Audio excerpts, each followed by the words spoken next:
Hey, good people, and welcome back to the God Bless My Brand podcast. I am so excited that you're here. And, before I even get started today, I really just want to say thank you. When I started this podcast the day before my birthday, I really didn't know if I would get 5 listeners. And I checked the stats today, and we've had over 700 plays. And literally, that's just been from July until today, which is December 28th. And I am so incredibly thankful for everyone who has tuned in since the beginning, or you just tuned in this week, whether you've shared it with friends and family and coworkers, or you've left a review on Apple, or you've just kind of reached out and just said that something that I said encouraged you or inspired you to look at something a different way. I cannot say thank you enough. This year has been incredibly hard for all of us, and I am not exempt. And so just being able to share in such a way, being able to share what's on my heart, being able to share some of the things that God has poured into me, it is truly an honor. And my hope is that we can keep this going and that you find something that's valuable. You find that you feel uplifted when you listen to this, that you really feel like this is a safe space, because I want it to be. I don't want you to carry, what happened earlier in the day or what you might be facing after this. I want you to just be completely still in this moment. Just to acknowledge the fact that while there's so much going on, you're still here. And I'm so grateful that you're listening. I'm so grateful that you're taking the time. With that said, today is the second part of our 2-part series. We talked last week about finishing strong, and really about not allowing what has happened before this to get in the way of what's to come. Allowing ourselves to be present in the moment, whether, at the time I think I was finishing up work, and I'm sure many of us were, preparing for the holidays and preparing for 2021, but allowing ourselves to be present in this moment, not necessarily, not necessarily trying to say you shouldn't feel excited about 2021, because you should. But on last week's podcast, we just talked about being present, and being mindful. And so this week, as we are a couple days away from 2021, I thought it would be helpful for us to talk about goal setting. And if you have not already, I would really encourage you to listen to a previous episode called Pray, Plan, and Proceed. It's always a tongue twister for me, but the reason I really encourage you to listen to it is because one of the things that I am weary of is setting goals without really talking to God. Because I think there are so many things that we see on social media, so many things that, people may have plans for us, and they are, talking to us about it or encouraging us to do certain things.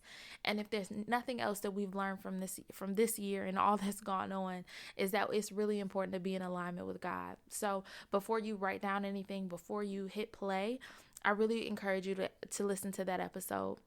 And then when you're ready and you've prayed on it, allow God to speak and allow God to really move your pen. Allow God to really show you and direct you, and to advise you on what is next. Not putting him in the mix, but allowing him to lead the mix. So without further ado, there's a couple areas that I want to talk through now that, we're in the planning stage. But one thing I don't want you to do when you go into this podcast, whether you're writing your goals out with me or you're going to do this at a later time, I don't want you to write in a place of scarcity. I don't want you to plan in a place of scarcity. I know you've probably experienced a lot this year. You may have had a really tough year in multiple areas or just one area of your life. And I don't want you to plan in a mindset of scarcity. I don't want you to plan in a mindset of pain. I don't want you to plan in a mindset of lack. I want you to think abundance. And when you hear abundance, I think a lot of us, we always think about financial, but that's just one piece of it. I want you to think about an abundance of love, an abundance of excitement, an abundance of spending time with friends and family and loved ones. And we're going to get into it, but I want to add that disclaimer that this is not the time for you to start thinking small. This is not the time for you to start questioning your gifts. This is not the time for you to start questioning what God has planned for your life. If you are still here, that still means that you have a purpose. And so if you have a purpose, there has to be a plan. And so this year when you plan, I just pray that you allow yourself to hear God's voice before we go into this new year, that you allow yourself to be still for a couple minutes, just to hear from him and to hear what he has for you, because I promise you it's bigger than you think it is. All right, so let's get into it. when I am planning for a new year, I really like to break my year into different segments. I used to do vision boards and I still do, and I love them because what it allows you to do is see things on paper. I am a visual learner. So if you've never seen me before, I write out my notes on pen and paper. I used to write out all of my papers in college on pen and paper before I even typed them because I'm really someone who I guess I took Habakkuk 2:10, write the vision and make it plain real seriously. And I wrote it down. But whether you're doing this on your laptop, your tablet, your notebook, whatever you're doing it on, I really encourage you to break your year into different segments. And you can do this for on an annual basis. You can do it quarterly. You can do it monthly. Whatever works best for you. But I think these areas are helpful. So the first one we want to go over is family and love. In each of these, I want you to think about writing down 2 to 3 different ideas or goals that you have for that time period. So for family and love, maybe it is you spending more time with family. Maybe if you're in a different city than maybe your family or friends, maybe trying to visit once or twice a year. I know that it might be a lot different than it was in previous years due to COVID, but even if you can't travel there, it might be helpful for you to figure out maybe a family Zoom call, or taking some time to FaceTime one or two friends every week, just to make sure that you're checking in on them. This is a tough time and we need our people. Second area is fitness. So for me, I know I am trying to work out 2 to 3 times a week. If you have seen me on Instagram, I try to post my bike because it helps me stay focused. And it also helps when you have the encouragement of friends who are telling you to keep going and so forth. But your fitness goal can be anything. Maybe your fitness goal is, you doing a dance workout, or you deciding that you're going to start doing yoga and you're really going to start stretching in the morning before you get to work. Think about those goals that are going to help you be a better you. This is not just about finances, as I mentioned. This is about being the best version of yourself, and the version of yourself that God has called you to be in this next year, in this next season. The next is our favorite, financial. I've seen a lot of people on Twitter talk about the 6 and 7 figure year. And I love that. I think it's really important to set amazing goals for ourselves, and it feels great when you achieve it. But I really want you to allow yourself to pray about what those financial goals look like. And that may differ. Maybe you want to start a Roth IRA. One of my good friends, Leslie, is incredible. She's a financial wizard, and she is the one who taught me about Roth IRAs. You may want to start investing or trading. You may want to get on Clubhouse and be a part of, a group that really discusses the stock market and how you can get more involved, and, how to read things and things of that nature. So that might be one of your financial goals. So I don't just want you to think income. I want you to think about how you'll get there, how you're arming yourself with the information and arming yourself with the resources, whether it's people or it's information, to make sure that you hit that goal. And I want you to get super specific on how you'll do it, whether that's you reading, Yahoo News at 10 a.m. every day for 30 minutes, because you want to keep yourself informed. This is the time to be very specific and very granular once you've talked to God about what it is that He really wants you to do this year. Next is career and business. And y'all know, Resourceful Reese is literally all about it. So y'all probably have figured this might be one of my favorites. But when it comes to career, I don't want you to just say oh, I want to get a promotion. I want you to think about the people in your circle and how, ways that maybe they can help you get there, ways that you can also help them reach their goals. If you are thinking about starting a business, what are the resources that you'll need? What are the systems that you need to have in place, whether it's email marketing? There's a great app called Flowdesk that helps you really customize it for, I think, $38 a month. Do you need something like that? Do you need ConvertKit if you are selling products or services? Do you need to make another Instagram page for your business? Do you need to make sure that you're on Google so that your customers can leave you a review and attract new business?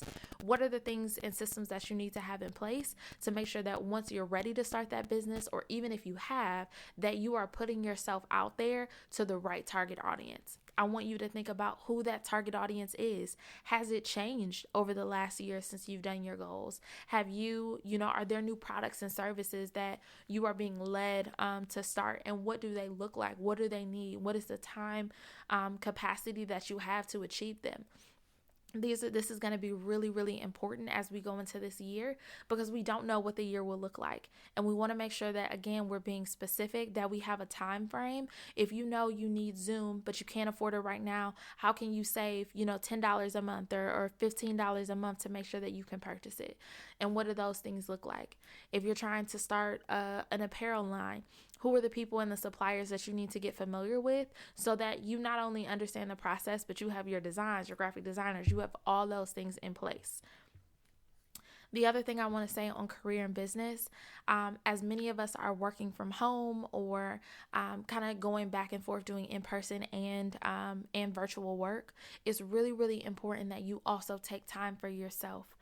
And so when we talked about family and love, when we talked about fitness, make sure that you are also allowing yourself those times of rest, those times of fun, as we're going to get into in a little bit, because it's important that you don't just work. Health is wealth. And if there is anything we have learned in this season, it is imperative that you take care of yourself. The next section that I really love is learning. One of the things that I, thought when I decided I didn't want to do an MBA program after my undergrad, because it wasn't something that I really wanted to do, right? And I think sometimes when we feel like once we've graduated, learning stops. But the reality is, in order to get better at your craft, in order for you to continue to stay on top of your game, whether that's for promotion or that's for a new business idea or a new passion project, you have to be willing to learn, and you have to be willing to make time for learning. Some of that learning, and it doesn't always have to be a book. It could be a book, it could be a museum, it could be a class, it could be, a happy hour with creatives, or learning can come in a lot of different forms, but it's important that you continue to set yourself up well for that. My mom just turned 60 last month, and she's still learning. She's still very excited to learn about cybersecurity and all of these new fields that she's never been in. But that's what's keeping her sharp. That's what keeps her excited. It gets her excited when she's able to find a new craft. This year she took on making wreaths, and that was exciting for her because she had never done wreaths before. So I don't want you to think that you are too old or you're too far removed from learning, because it is imperative as humans that we have things that keep us excited and that keep us willing to keep growing, especially in a time where many of us are isolated from the things and the people that kept us on our toes when we were in person. The next is fun. And I know y'all probably thought career and business were my favorites, but fun is my favorite. And I know fun looks a lot differently for us. Fun for me used to be traveling with my friends, maybe planning an international trip, or, doing a weekend here, a weekend there. We were, or doing happy hours in person. I miss brunch. I can't even tell y'all how much I miss bottomless mimosas. It's really hurting me and my homegirls. But anyway, fun may look different, but I want you to make time for fun. If you feel comfortable to travel safely and you want to get a COVID test and you want to make sure that, you feel good and you're in a safe location, make sure you plan for that. If you are someone who, wants to have a small gathering, plan for that.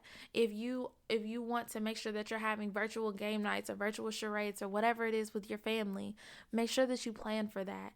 We cannot be all work. And so it's important that you plan for the things that you want, that you get excited about doing spontaneous things that are still safe. It's totally okay to still have fun in times that are challenging. If we didn't have fun, if we don't laugh, if we don't allow ourselves to feel and to be celebrated and to celebrate others, that is what is truly keeping most of us going, if we're honest. So make sure that you plan for that, of course, in a safe manner, but make sure that you are still having fun in some way, shape, or form. Fun for me may even be buying a puppy, because I really want a puppy, and I, think about things that are untraditional for us. Don't get so scared that you are not afraid, that you're afraid to try new things, because you never know what you can open yourself up to. The next is giving. I am incredibly proud of my friends, because some have started nonprofits. Others have, really just been giving their time, their talents, and their treasure during this season, and they haven't stopped. And I don't want you to just think giving as your tithes or 10% of your earnings, but giving your time and your talents as well. There are so many people who are hurting and so many people who need your voice, your time, your ear, your love. So don't be afraid to give that to other people. Don't be afraid to, put yourself out there. Again, join a nonprofit, join, volunteer. You can even volunteer virtually, as crazy as it sounds. So make sure that you are taking the time to do that. It doesn't always have to be financial. If you can do that, of course, but if you cannot, think about ways that you can go outside of your comfort zone.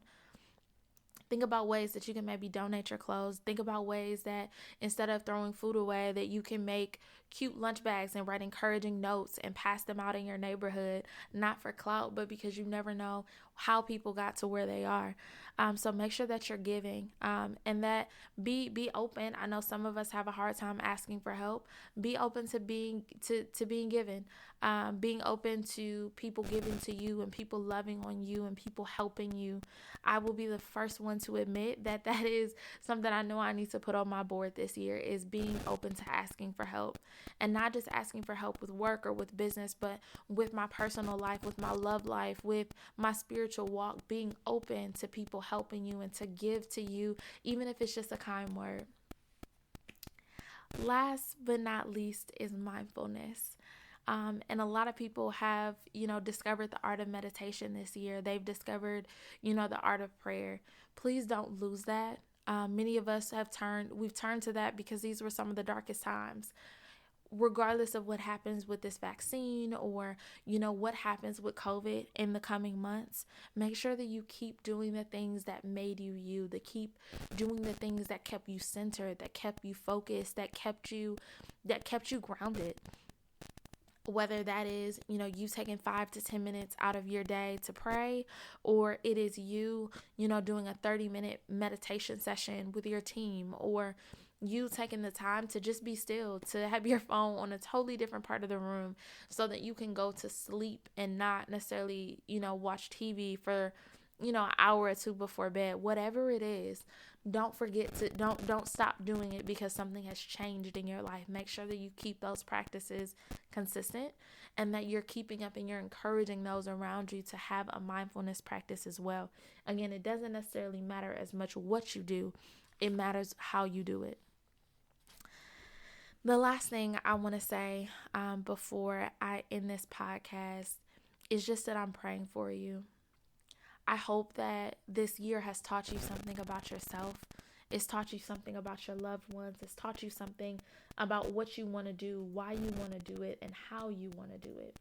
I hope that this year, as you make your vision board, or you take the time to rest, or you take the time to, invest in yourself, invest in your brand, invest in your ideas, that you really allow God to use you this year.